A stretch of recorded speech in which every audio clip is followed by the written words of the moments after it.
Hi everyone, my name is Jenny Ferrantino. I am the Buffalo Division Nutritionist and I will be today's moderator. I'm excited to be joined today by Marda Heuman, our Pennsylvania Division Nutritionist, who's going to be sharing today's presentation, How to be Repurposeful with Food. April 22nd is Earth Day, and Wegmans is committed to reaching a 95% recycling rate by the year 2025, and we're focused on food waste prevention. So that's a great segue into today's presentation on how you can make an impact on the environment and your wallet. So take it away, Marda. Thanks, Jenny, and hi everyone. Thanks for joining us today. You know, there's many reasons why food is wasted at home.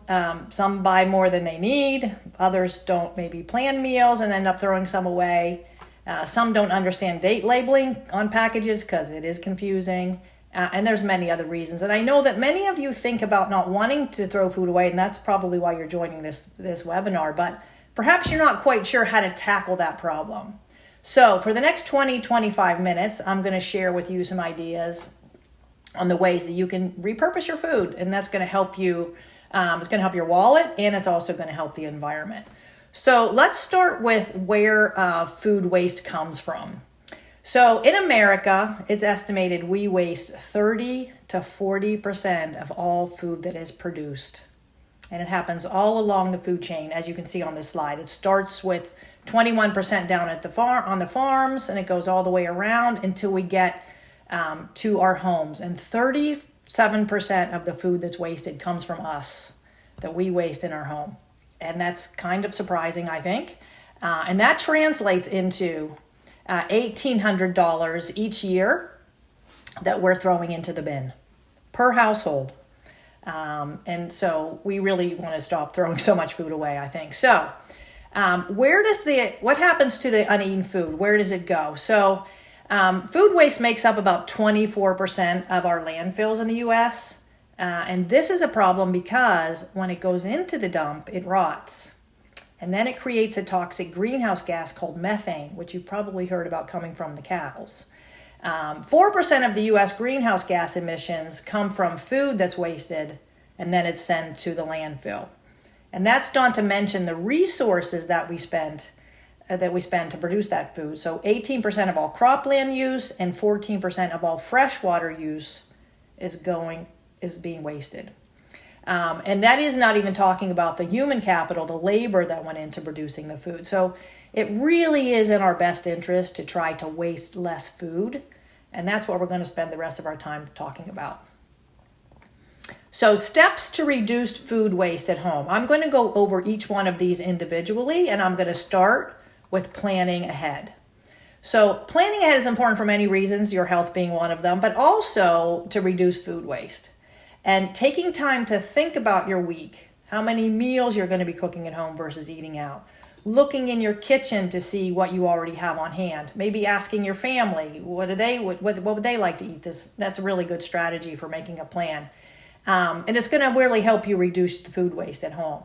And our website has some great information that you could take a look at. If you go to wegmans.com/feel your best, scroll down to healthy habits and then click on meal planning and shopping made easy. You're going to find a ton of information, and I think you'll find it helpful. So check that out.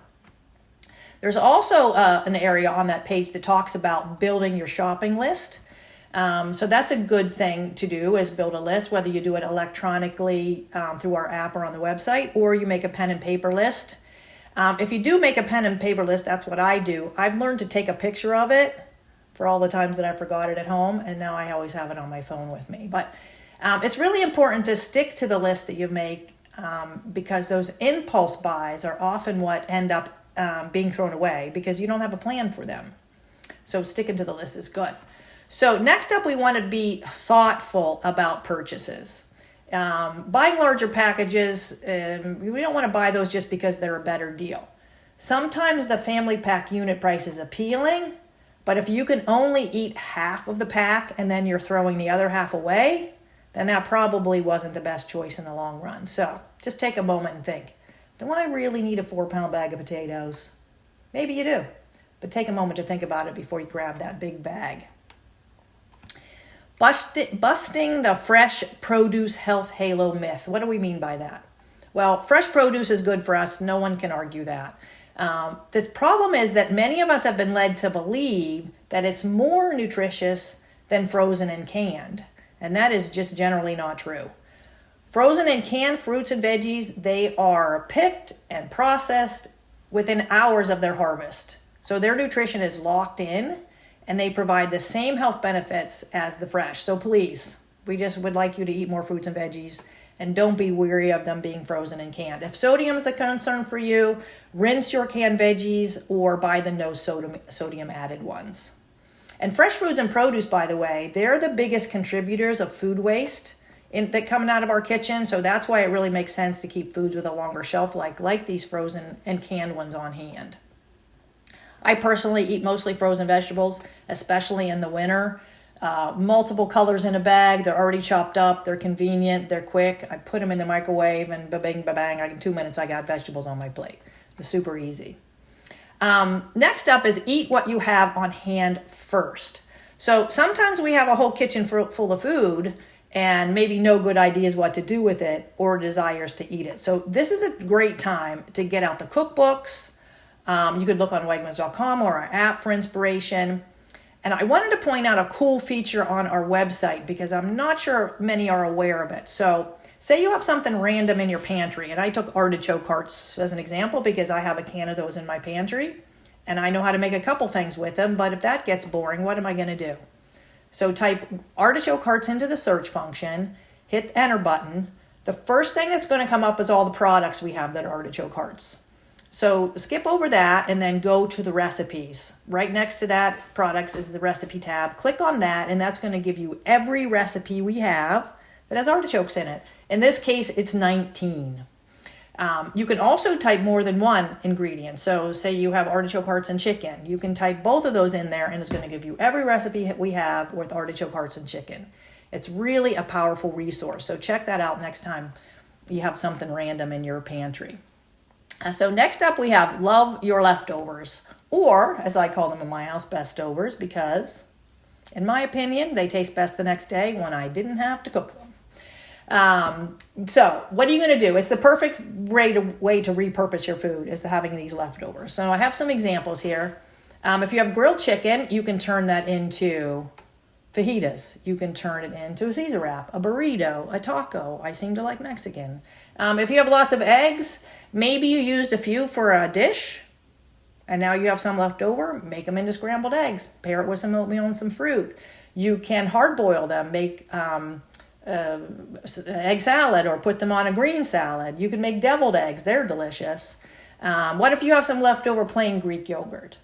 You bought a big carton because you needed a half a cup or a cup for a recipe. You can make Greek goddess yogurt dip from the leftover, like in the picture here, which you can dip fresh and cooked vegetables in, by the way. And you can also thin it out, maybe with a little milk or some water, and turn it into a dressing.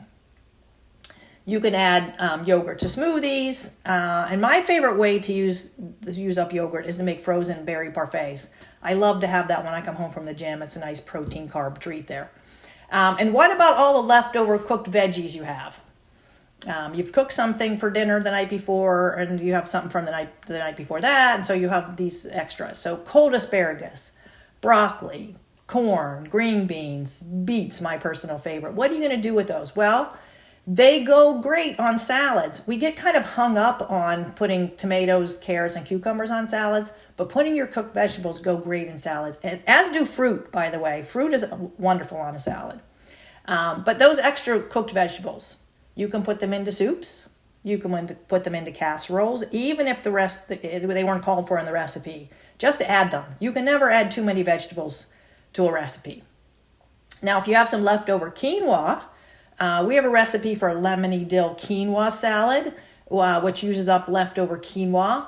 And you can put the vegetables that it calls for in that recipe in your dish. Or what I do is I just put whatever leftover vegetables I have in my fridge. And by the way, you can mix up the grain too. If you don't have quinoa, you have brown rice or farro or whatever the grain might be you have, just add some vinaigrette and to that and cooked vegetables, and you have a nice side dish. If you want to make it a main dish, just add a protein, whatever you like, tofu, chicken, beans.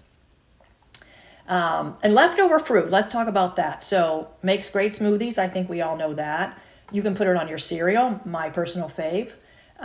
You can smash it on top of toast, red raspberry smashed on toast, delicious. You can wash them and freeze them. Their texture does change, but they still taste delicious.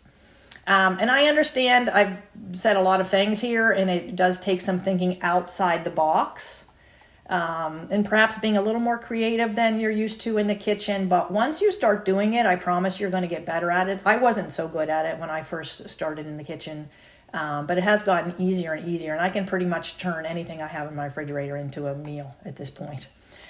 We do have a wonderful document on our website. It's Healthy Eating Can Be Easy and Affordable. It's on that same page that I mentioned earlier, the Meal Planning Made Easy page. My favorite is the 5 Foods, 5 Ways, which is the back of the document. And all of the recipes that I just talked about, the lemony dill quinoa, the fajita, the Greek goddess yogurt dip, those are all on there, and there's links to those. So when you find that document, you can print it out, of course, put it on your fridge, or just click on the links and find all the recipes. So storing your food properly. We got a lot of questions about storing food properly. When you registered, you were submitting questions, and there was a ton of those. So I've dedicated a few slides to that. But before we get started on that, I wanted to talk specifically about some food storage solutions that we have in our stores in the home and entertaining department. These stasher bags are amazing. They're wonderful. And if you don't want to use a one-use plastic bag, these are reusable, basically plastic bags. Fantastic, multi-purpose. And the glass jars or storage containers you see at the bottom with the click lids, we don't have those in the stores yet. They're coming in May. I wanted to give you a little small preview. So when you're in store next time, look it over on our home and entertaining and see what kind of solutions you can find. So let's start with talking about storing unrefrigerated foods. So on the counter, bananas, apples, oranges, breads, tomatoes, herbs and water, they can all stay on your counter. I wanted to take some special time to talk about bread to start with. Bread is great on your counter. The fridge is the least good the place to keep your bread. I know lots of people keep their bread in the fridge, but the refrigerator actually accelerates staling of bread. So it's going to go stale much faster if you're keeping it in the fridge. So if you feel like you're not going to eat up the bread, the best place to put it is in the freezer. I keep all bread products in the freezer. I don't eat them fast enough. They thaw out really quickly. You can put them in the toaster if you want it to be faster. Tomatoes like to be on the counter. They lose their flavor when they go in the fridge. So you want to keep them on the counter until maybe they get extra soft or they get a little wrinkly. And by the way, anytime a fruit or a vegetable gets wrinkly, that doesn't mean it's going bad. That just means it's getting a little dehydrated. Time to eat it up. But if you get the tomato, once it gets soft on your counter and you haven't eaten it yet, you can stick it in the fridge and it'll last several more days. And then we got many questions about how to deal with herbs that we bring home, fresh herbs. And I'm going to tell you how I tackle that. So I bring a bunch of fresh herbs home from the grocery store, from Wegmans. And when I bring it home, I clip off the ends and I stick it in a little vase. This is actually a picture from my kitchen. That's parsley that I put in a little vase. That was 3 weeks old, that parsley, when I put it in there, when I took this picture. And it lasted a couple more weeks after that. So it really does work to prolong the life of your herbs. Now, more fragile, what I consider to be more fragile that maybe need cooler temperatures, like basil and cilantro. That bag that you brought them home from the store in, the plastic bag, I just sort of tent that over the herbs, stick them in a vase, clip the ends and stick them in the vase like I mentioned with the parsley. But then put them in the fridge with that plastic over them, and they last several days. You do have to change the water out every few days, and try not to get any leaves in the water, because leaves in the water will make it spoil faster. Now, what can we start on the counter and move to the fridge?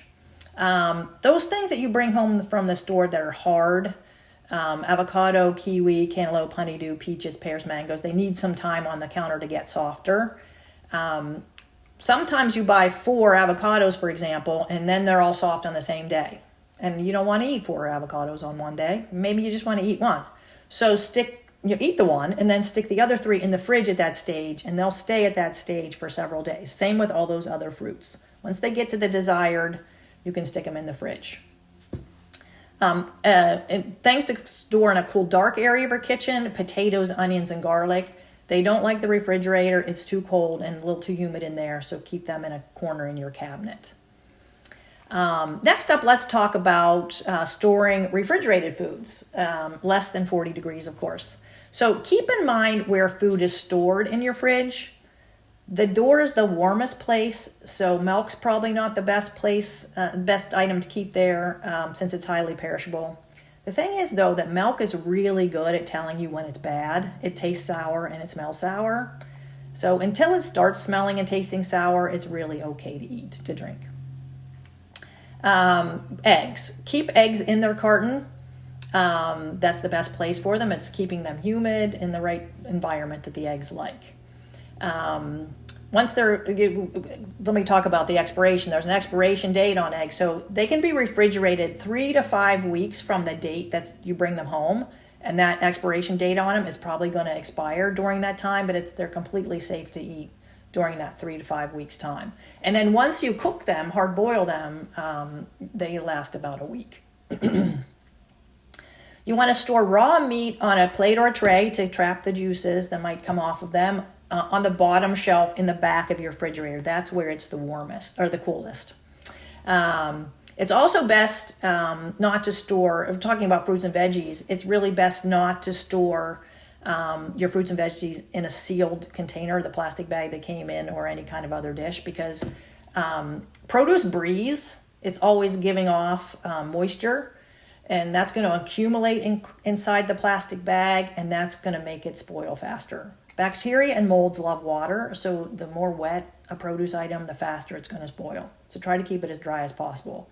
And that brings us to a question we got about, should I wash it before I put it in or after? Definitely wash the produce as you're going to eat it, not as you put it in the fridge, because we want it to stay dry. And if you find yourself frequently throwing out fresh produce, then you might want to think about buying frozen and canned instead, because they last much longer, like we mentioned before. Now, I've taken and broken down the storage of some fruits and vegetables here by low humidity and high humidity. And you may be wondering, how do I know where that is in my refrigerator? Pardon me. And that is on your drawers in your refrigerator. You may have noticed there's a little lever or a dial on the drawers that you can open or closed. So when that drawer is closed, that's giving it a high humidity environment because, like I mentioned before, produce is breathing and it's giving off moisture. And when you close it, you're trapping that moisture in the drawer. So berries, ripe peaches, greens, carrots, celery, they like that high humidity. The low humidity is when you completely open up that lever so that moisture can get out. Apples, pears, peaches, nectarines, melons, kiwis go in that drawer. And then, of course, once you cut or cook a produce item, it needs to go into the fridge. And next up, we want to use our freezer. The freezer is really a magic pause button that prolongs the life of most foods. And I know you know, I'm sure, what to put in the freezer, but I picked out a few things that you might not know to talk about those. So did you know you can freeze cooked rice and pasta? You can. We already talked about putting bread in the freezer, but brown rice takes forever to cook, and who has 50 minutes every time they want to eat brown rice? So I make up a big batch, and I portion it out and put those portions on a tray, put the tray in the freezer, and then take those portions out once they're frozen and put them in a plastic bag. And then anytime I want rice, I just have to pull out one of those portions. It makes it really easy. Pasta does the same method. Fruits, I've never frozen a fruit that didn't come out great. Yes, it does get a little watery and soft, but tastes delicious.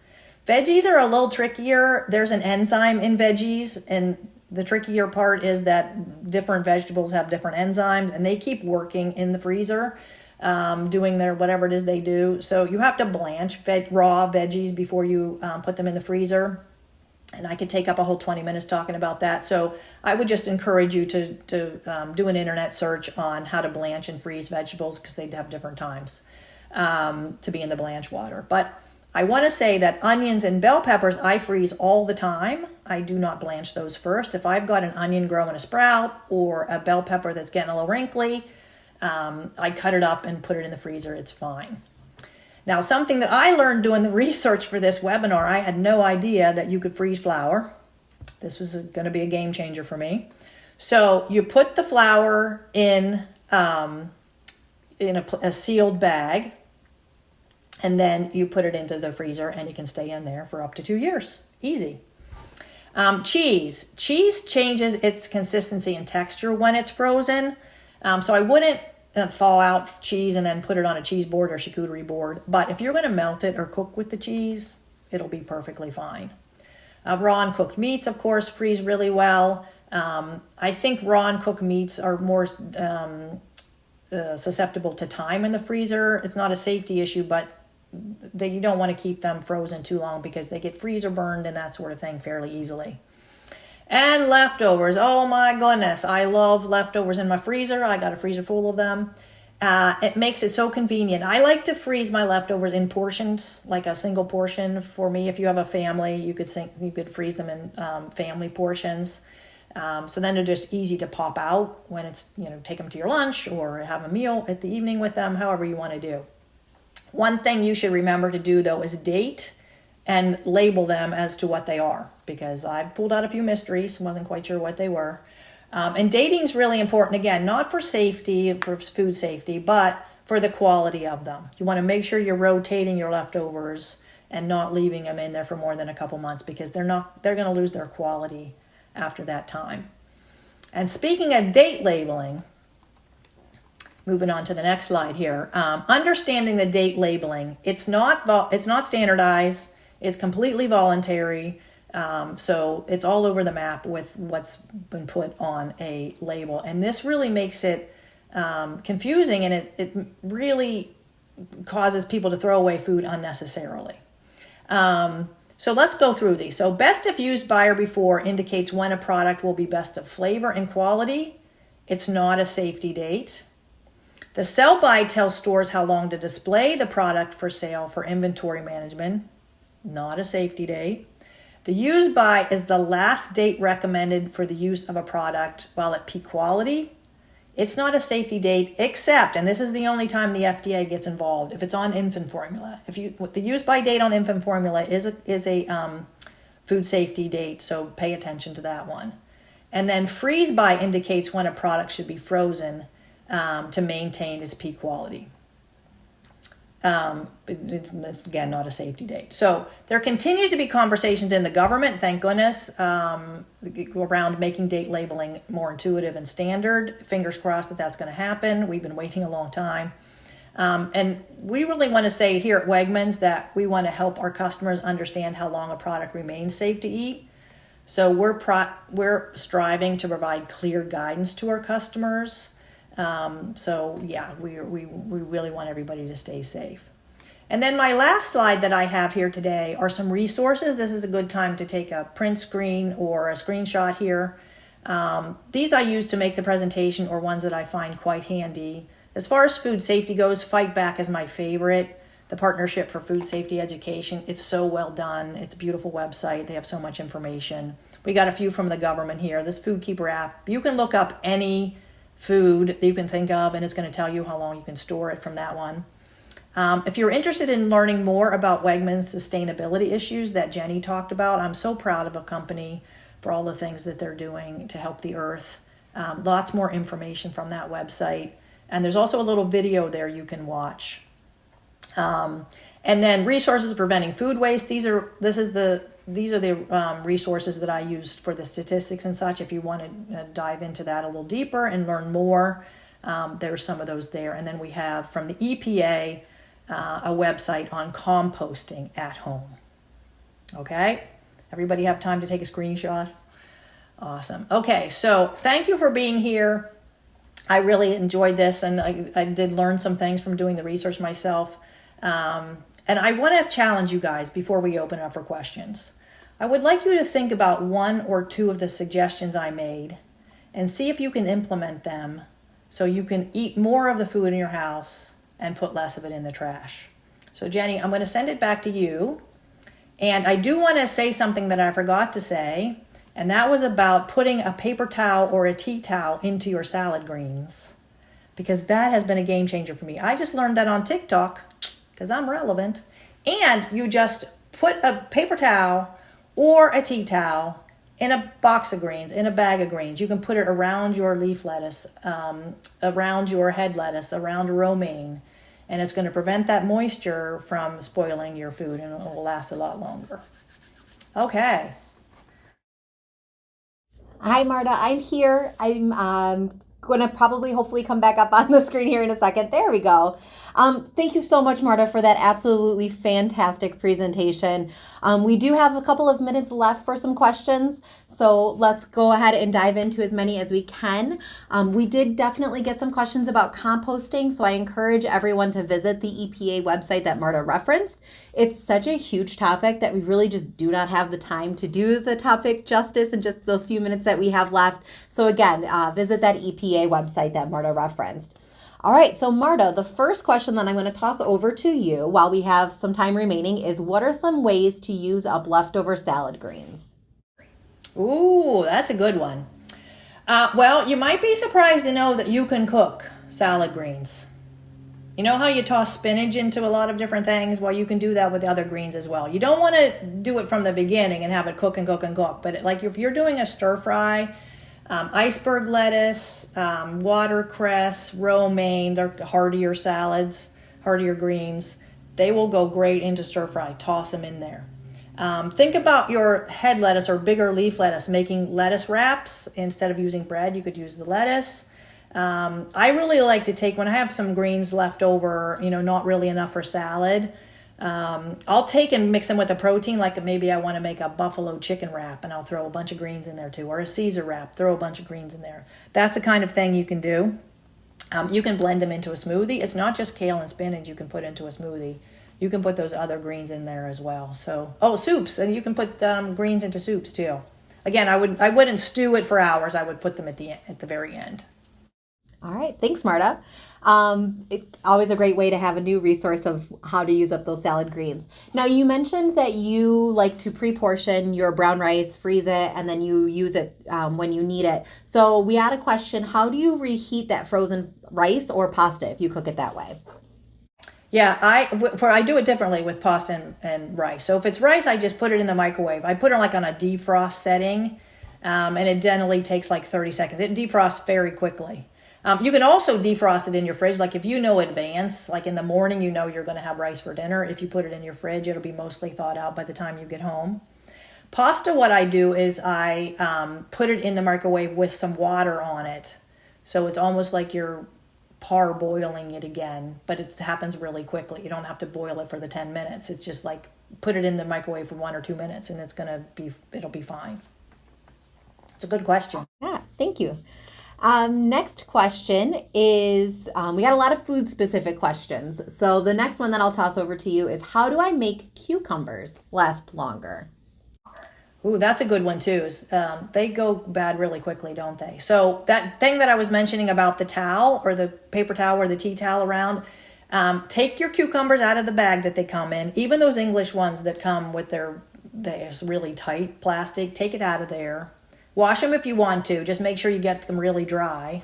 And then wrap them individually in a paper towel or a tea towel. You wouldn't want to have 10 paper towels or tea towels, but you know what I mean. So just so they're wrapped.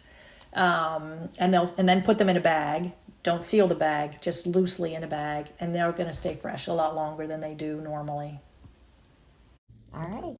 Yes, a dry paper towel. I see a question there. Dry paper towel. Fantastic. And also, if the towel's getting wet, like in the salad greens, I do have to change the paper towel in there every few days because it gets wet, and then not wet, but it gets damp, and you just want to put a new one in. Absolutely. Those are all some fantastic tips and tricks, and some great resources that you shared with us, Marta. So we appreciate it. And we have reached the end of our time today. So on behalf of Marta, myself, and the rest of our Wegmans Nutrition team, I really would like to thank everybody for joining us today. As a reminder, this class was recorded and will be made available on Wegmans.com in the future. Thank you again for joining us. We hope you all have a wonderful day, and we hope you feel your best. Bye. Thank you. Bye, everyone.